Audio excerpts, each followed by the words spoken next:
Let us learn Krebs cycle today. Krebs cycle, which can also be called as TCA cycle, which stands for tricarboxylic acid cycle, and it can also be called as citric acid cycle. Now, you understand the reason why it is named this way.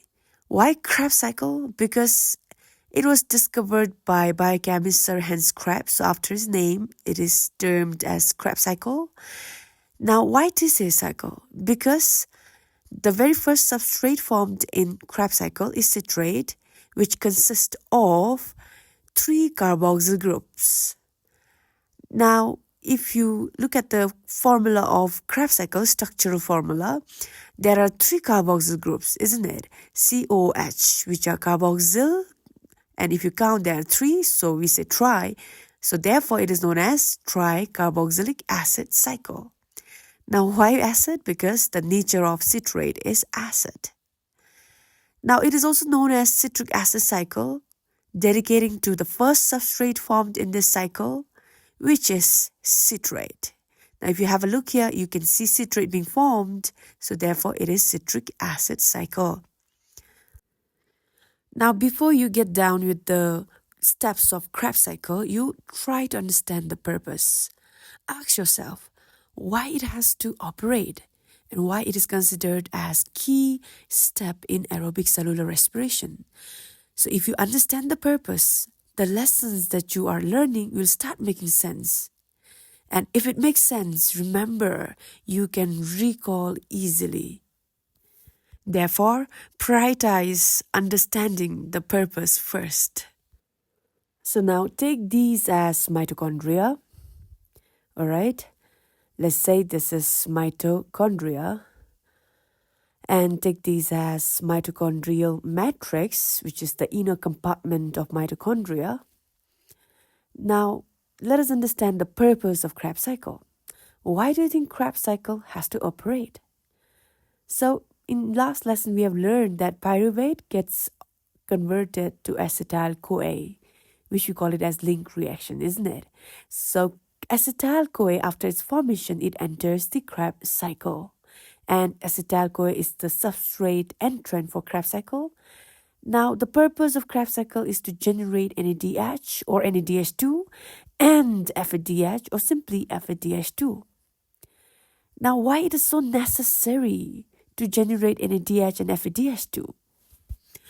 It is because NADH and FADH in later step after Krebs cycle, they will go on to associate with ETS and they will donate its electrons to electron transport system.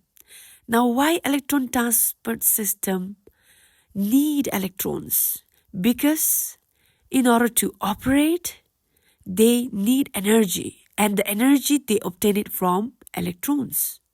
So ETS, they will pump protons from mitochondrial matrix to intermembrane space. So let's write, it will pump protons from mitochondrial matrix to intermembrane space. And to do that, remember, they are obtaining energy from electrons from NADH and FADH. So as they pump protons from matrix to intermembrane space, they land up creating proton gradient. That is high concentration in the intermembrane space and low concentration of protons in the mitochondrial matrix. So what is this? This is gradient, right? There's a difference in proton concentration. So we call it as proton gradient. Now, why proton gradient creation is so necessary? Because proton gradient, it contains stored potential energy in it. When it is utilized later by ATP synthase, so this structure right here is ATP synthase. So as proton flow back from intermembrane space back to the mitochondrial matrix, ATP synthase uses the energy which is there in the proton gradient to generate ATP. So that's how our aerobic cellular respiration generates abundance of ATP by using proton gradient.